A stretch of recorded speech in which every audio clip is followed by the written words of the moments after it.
आज 12 में VBA question series में हम लोग डिफिनिट इंटीग्रेशन को पढ़ेंगे, मतलब निश्चित समाकलन को। आज तक इसके पहले हम जितना पढ़े हैं सब अनिश्चित समाकलन था। कैसे मालूम चल रहा था कि वो निश्चित समाकलन है? क्योंकि किसी का भी निश्चित आंसर नहीं आ रहा था, प्लस सी सब में आ रहा था। ठीक है, अब सी का मान क्या है किसी को मालूम नहीं है। सी का कोई भी अनिश्चित मान हो सकता है। ठीक है, इसलिए उसको हम लोग अनिश्चित समाकलन कह रहे थे। आज जो हम लोग पढ़ेंगे इसमें प्लस सी देने की जरूरत नहीं है, क्योंकि इसका आंसर एक कांस्टेंट सी का मान एकदम फिक्स्ड आ जाएगा। ठीक है, तो इसको हम लोग निश्चित समाकलन कहते हैं। निश्चित समाकलन किस रूप में होता है? मान लीजिए ऊपर रहता है b, नीचे रहता है a, नीचे f(x) × dx। ठीक है, मान लीजिए जब इसका इंटीग्रेशन जो भी निकालते हैं, ठीक है, तो इंटीग्रेशन निकालते हैं तो इंटीग्रेशन fb माइनस f इसका क्या होता है? रूप होता है। fb माइनस f इसका क्या होता है? रूप होता है। एक उदाहरण लेके देखते हैं। ठीक है, साथ में इसको जो b होता है ऊपर उसको बोलते हैं अपर लिमिट, यह होता है अपर लिमिट। ठीक है, और इसको बोलते हैं लोअर लिमिट, लोअर लिमिट। ठीक है, यह जो अपर लिमिट है यह लोअर लिमिट है, उच्च सीमा है, और यह क्या है? निम्न सीमा है। क्लियर है? एक उदाहरण से समझेंगे तो खूब समझ में आएगा। मान लीजिए हमने आपको दे दिया ऊपर 2 नीचे 1, ठीक है, और यहाँ पे दे दिया आपका x² × dx। इसका हम इंटीग्रेशन निकालना है। तो कैसे मालूम चला कि यह जो है निश्चित समाकलन है, डिफिनिट इंटीग्रेशन है? डिफिनिट इंटीग्रेशन में कभी भी अपर लिमिट ऊपर और लोअर लिमिट दिया रहेगा। क्लियर है? पहचानना काफी आसान है। जिसमें ऊपर और नीचे लिमिट का मान दिया हो वह निश्चित समाकलन है, और जिसमें नहीं दिया हो, अब तक हम जितना पढ़ रहे थे उसमें कहीं भी अपर लिमिट और लोअर लिमिट नहीं दिया था, तो जिसमें नहीं दिया हो वह अनिश्चित समाकलन है। ठीक है, चूंकि इसमें अपर लिमिट का मान दिया है 2 और लोअर लिमिट का मान दिया है 1, इसलिए यह एक निश्चित समाकलन है। तो निश्चित समाकलन बनाना भी काफी आसान है। क्या करेंगे? पहले इसका इंटीग्रेशन निकाल देंगे x के सापेक्ष में। तो पावर में 2 है तो हम अच्छी तरह जानते हैं कि x का पावर में 3 अपॉन में भी क्या आ जाएगा? 3 आ जाएगा। ठीक है, पहले हमें लिमिट से कोई लेना देना नहीं है। ठीक है, लिमिट से कोई लेना देना नहीं है। जो यहाँ पे क्वेश्चन है उसका इंटीग्रेशन निकालेंगे तो x का पावर में 2 है तो x का पावर में 3/3 आएगा। ठीक है, उसके बाद जो भी आंसर आएगा, इंटीग्रेशन निकालने के बाद जो भी आंसर आएगा उसको बड़ा कोष्टक में रख देंगे।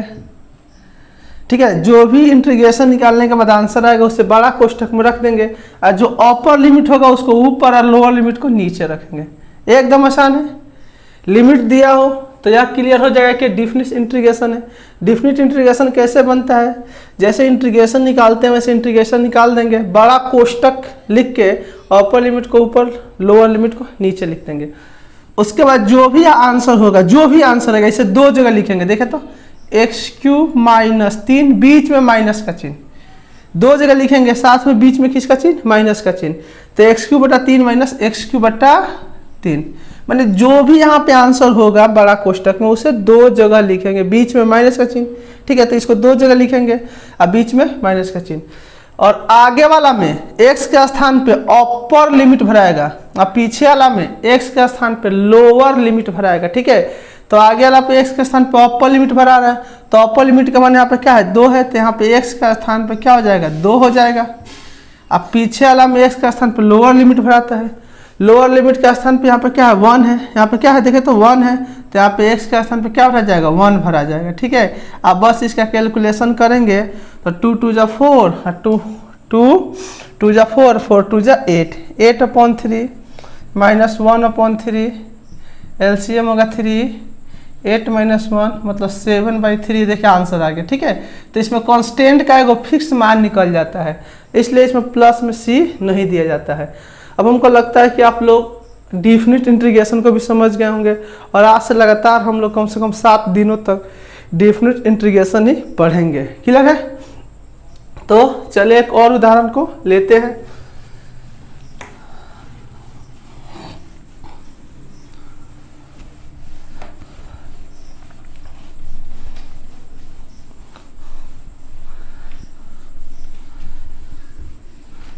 चले एक और उदाहरण को हम लेते हैं।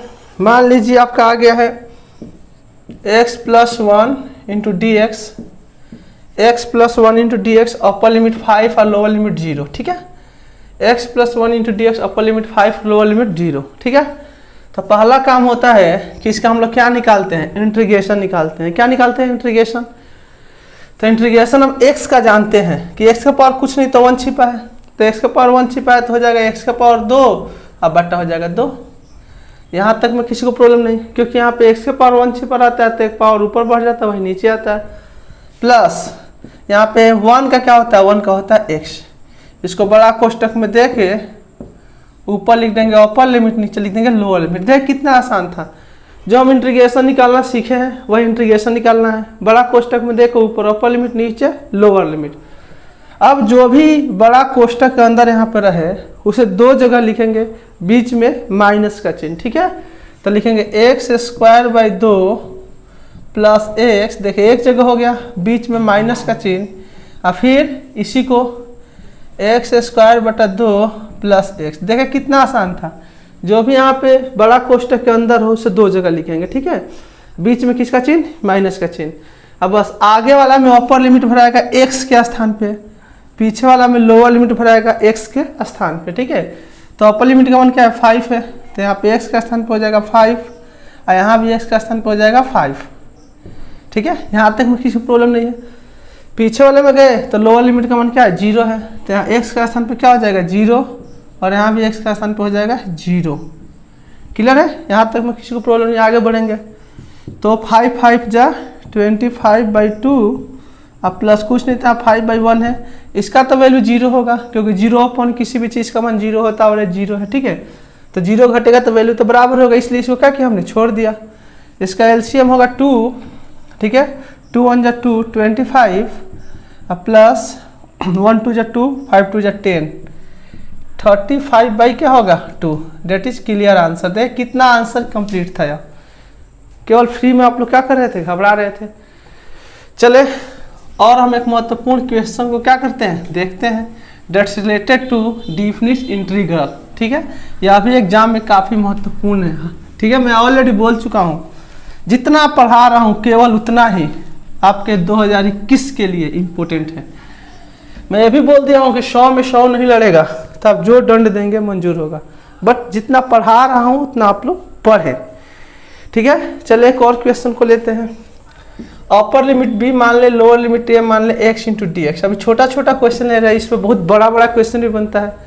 चूँकि आज डेफिनिट इंटीग्रेशन का पहला लेक्चर है, इसलिए थोड़ा छोटा ही एग्जाम्पल लेंगे, ओके। तो x का क्या होता है, ठीक है। तो x का पावर कुछ नहीं तो 1 है, तो 1 रहता है तो पावर में एक बढ़ता है ना, तो अगर x का पावर 2/2 होगा। बड़ा कोष्टक में लेके upper limit b lower limit a कितना जगह लिखेंगे, दो जगह। X square upon 2 minus x square upon 2। आगे वाला में x के स्थान पे अपर लिमिट, पीछे वाला में x के स्थान पे लोअर लिमिट। तो x के स्थान पे अपर लिमिट, तो यहाँ पे क्या हो जाएगा b और यहाँ पे हो जाएगा मेरा a। कैलकुलेशन करेंगे तो एलसीएम होगा 2, ऊपर हो जाएगा B square minus A square and it is our answer. देखें कितना क्या है, आसान है। चलिए एक और उदाहरण लेते हैं, क्लियर है। मान लीजिए कि question upper limit 4 lower limit 1, upper limit 4 lower limit 1 x square minus x into D x, ठीक है। मैं बार बार बोल दे रहा हूँ कि कोई भी डेफिनिट इंटीग्रेशन निकालना हो काफ़ी सिंपल है। फर्स्ट हमें उस एक्स के सापेक्ष, ठीक है, इंटीग्रेट करना है। तो जब हम इस क्वेश्चन को, इस फंक्शन को x के सापेक्ष इंटीग्रेट करेंगे तो x स्क्वायर है, तो हम जानते हैं पावर में एक बढ़ जाता है, तो क्या हो जाएगा x to the power 3 upon 3, मतलब पावर में 2 है तो पावर में 3 हो जाएगा, नीचे भी 3 हो जाएगा, ठीक है। और कुछ नहीं तो पावर में 1 है, तो पावर में 1 है तो माइनस, पावर में यहाँ पे क्या है 1 है, तो क्या हो जाएगा x का पावर 2/2। देख कितना सिंपल था। पावर में 2 है तो 3/3 और 1 है तो 2/3। उसका बाद हमने बोला था कि इसको बड़ा कोष्टक में लिख के ऊपर अपर लिमिट नीचे लोअर लिमिट। अब हमने बोला था कि जो भी यहाँ पे बड़ा कोष्टक में हो उसे दो जगह लिखेंगे, साथ में बीच में माइनस का चिन्ह देंगे, ओके। तो हमने x³/3 minus x square upon 2 आगे हो गया, बीच में माइनस का चिन्ह, ठीक है। एक जगह लिख दिया बीच में माइनस का चिन्ह, फिर पीछे इसी बात को लिखना है, ठीक है। तो x³/3 minus x square upon 2, ठीक है। And I already said to you, that कह दिया हूँ कि आगे वाला में अपर लिमिट भराएगा x के स्थान पे, पीछे वाला में लोअर लिमिट भराएगा x के स्थान पे। तो x के स्थान पे यहाँ पे क्या हो जाएगा 4 और यहाँ भी क्या हो जाएगा x के स्थान पे 4, क्योंकि आगे वाला में क्या हो जाएगा अपर लिमिट, आगे वाला में अपर लिमिट, पीछे वाला में लोअर लिमिट। तो यहाँ पे x के स्थान पे क्या होगा ONE1, यहाँ भी x के स्थान पे ONE1। यहाँ तक में किसी को प्रॉब्लम नहीं। अब हमको लगता है कैलकुलेशन सबको आता है, कैलकुलेशन करें। 4 4 जा 16 एंड 16 4 जा 64, ठीक है। 64/3 माइनस 4 4 जा 16, 16/2 माइनस 1/3 माइनस 1/2। क्लियर है? यहाँ तक में किसी को कोई प्रॉब्लम नहीं है। अब इसका जोड़ घटाव सबको आता है, ठीक है। अब क्या करना है, केवल इसको जोड़ देना है या घटा देना है। अगर आपको जोड़ घटाव नहीं आता होगा तो ही जाके आप क्वेश्चन नहीं बनेगा, नहीं तो क्वेश्चन कुछ है ही नहीं। चले, इसका एलसीएम क्या होगा, यहाँ पे इसके आगे मैं बना रहा हूँ, ठीक है। इसके आगे यहाँ पे इसका एलसीएम क्या होगा, तो 3 2 जा 6, इसका एलसीएम क्या होगा 6, 6 से कितना 2 बार में, एंड आपका क्या है 64, ठीक है। 64 2 जा क्या होगा 128, 128, क्लियर है। माइनस यहाँ तक क्लियर है। यहाँ पे क्या होगा 2 3 जा 6 एंड 16 3 जा 48, 48। जोड़ घटाव अब सबको आता है। माइनस एलसीएम होगा 6, एलसीएम कितना होगा इसका 6, 3 2 जा माइनस 2 3 जा। देखे तो एलसीएम निकाल के इसका हमने बट्टा का जोड़ बना दिया। बट्टा का जोड़ अब सबको आता है। अब आपको बट्टा का जोड़ नहीं आएगा तो प्रॉब्लम आपकी है, मेरी नहीं है। आगे बढ़ेंगे तो 8 में से 8 माइनस हुआ 0, अब 12 में से 4 गया 8/6, और माइनस क्या होगा 2 में से 3 गया -1, माइनस -1 माइनस क्या होगा +1/6, मतलब 6 एलसीएम होगा 80 × 81/6, 81/6 किससे कटेगा 3 से, ठीक है। तो 3 दूना 6 और 3 दूना 6 और 3 सत्ते 21, 27 क्या होगा 2 होगा, 27/2। मतलब अगर आपको जोड़ घटाव आता है, ठीक है, इसके आगे ऊपर बनाए हैं, देखिए इसके आगे ऊपर बनाया गया, ठीक है। तो एकदम हर हाल में क्या होने वाला है, सही होने वाला है, ठीक है। तो चले एक और महत्वपूर्ण क्वेश्चन को देखते हैं, किससे संबंधित, अपने डिफिनिट इंटीग्रेशन से संबंधित।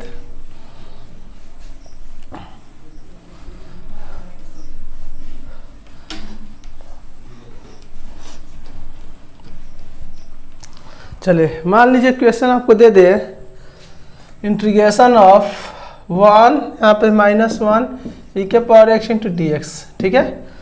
तो इसका इंटीग्रेशन निकालिए। तो इंटीग्रेशन हम जानते हैं कि e⁻x का होता है e⁻x, ठीक है। तो e⁻x बड़ा कोष्टक में देख के अपर लिमिट ऊपर लोअर लिमिट नीचे, क्लियर है। अब जो भी बड़ा कोष्टक में रहता है 2 जगह लिखते हैं, ठीक है। e⁻x माइनस e⁻x कितना जगह रख दिया 2 जगह। हम जानते हैं जो भी बड़ा कोष्टक में होता है 2 जगह लिखते हैं। आगे वाला में x का स्थान पर अपर लिमिट यहाँ पे होगा ONE1, पीछे वाला में x का स्थान पर लोअर लिमिट यहाँ पे होगा -1, ठीक है। आगे बढ़ेंगे तो e माइनस हम अच्छी तरह जानते हैं, पावर में माइनस हो तो पलट जाता है, हर अंश में आ जाता है, चाहे अंश हर में चला जाता है तो पावर का चिन्ह क्या होता है बदल जाता है, ठीक है। तो पावर में माइनस हो तो ये हर में आ जाएगा, ठीक है। जो डोमिनेटर में आ जाएगा तो क्या हो जाएगा बदल जाएगा। तो 1/e⁻1 लिखे तो और न लिखे तो देखिए कितना क्या था, आसान था।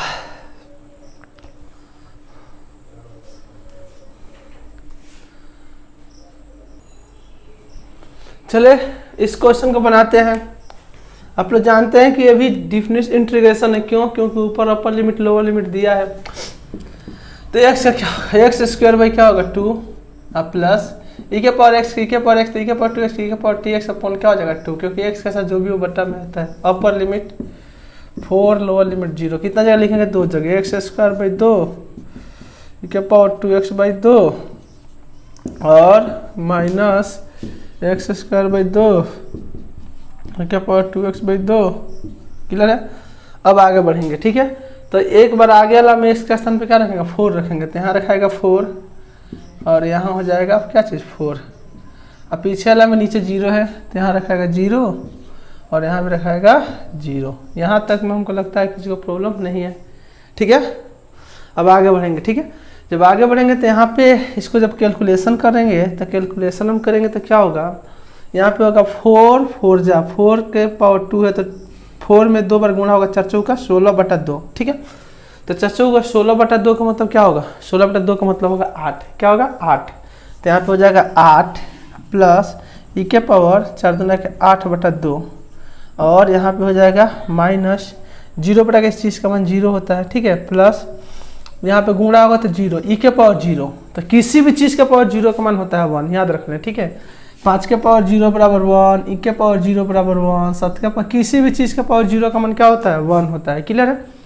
तो हम देख रहे हैं कि यहाँ पे क्या बचेगा, ई के पावर 0, क्योंकि 2 में 0 से गुणा होगा तो क्या होगा, 2 में 0 से गुणा 0, ई के पावर 0 का मान क्या होगा 1, तो यहाँ बचेगा 1/2, क्योंकि इसका मान होगा 1/2। आगे बढ़ेंगे तो क्या हो जाएगा, कैलकुलेशन कर ही लिया जाए क्या, चले 8 प्लस ई के पावर 8/2 और जब कटेगा तो क्या होगा -1/2, कुछ नहीं तो बट्टा में 1 है।